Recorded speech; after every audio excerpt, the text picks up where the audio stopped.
एक समय की बात है। दसन नामक एक राजा था।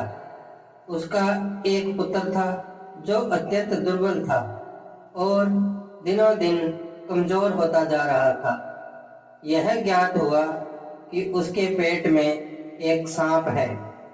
जाने माने चिकित्सकों द्वारा अनेक इलाज करने पर भी वह ठीक नहीं हो पाया।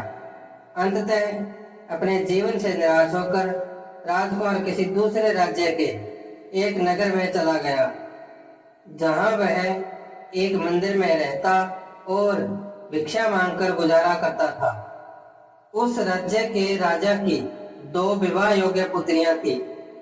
एक दिन राजा का चित्त ठीक नहीं था।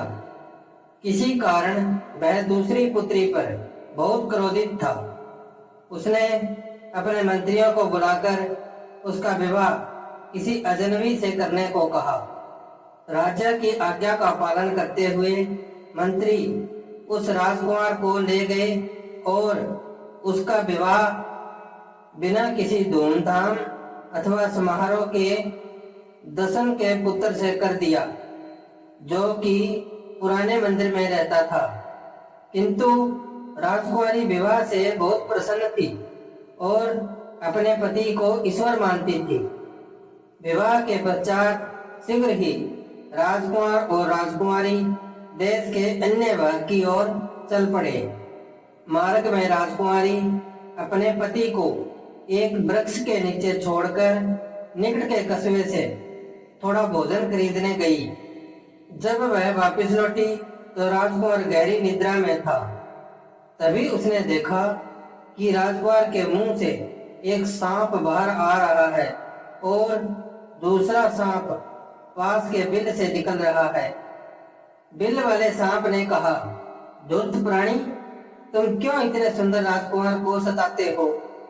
दूसरा सांप फुंकारा, तुम क्यों अपने बिल में रखी दो सोने की मटकियों को बर्बाद कर रहे हो? दोनों के बीच वाद विवाद चलता रहा और फिर लड़ाई छिड़ गई। बिल वाले सांप ने गुस्से से कहा, अकड़ दिखाओ, तुम्हारी मृत्यु का रहस्य कौन नहीं जानता? यदि राजकुमार दलिया और सरसों का बना काढ़ा पी ले तो तुम यूं ही मर जाओगे। अच्छा, ऐसा है? यदि कोई गर्म तेल या गर्म पानी तुम्हारे बिल में उड़ेल दे तो तुम भी मर जाओगे। इतना घमंड मत करो, राजकुमार के पेट वाले सांप ने गुस्से में उत्तर दिया। इस प्रकार अपने झगड़े में उन दोनों ने एक दूसरे की मृत्यु के रहस्य खोल दिए। राजकुमारी जो एक पेड़ के पीछे खड़ी उनकी बहस सुन रही थी, उनका भेद जान गई। उसने वैसा ही किया। परिणाम स्वरूप दोनों सांप मर गए। उसका पति स्वस्थ हो गया और साथ ही उन्हें 2 मटकी सोना भी मिल गया। अनमोल सीख, क्रोध में बोले गए शब्द विनाशकारी सिद्ध हो सकते हैं।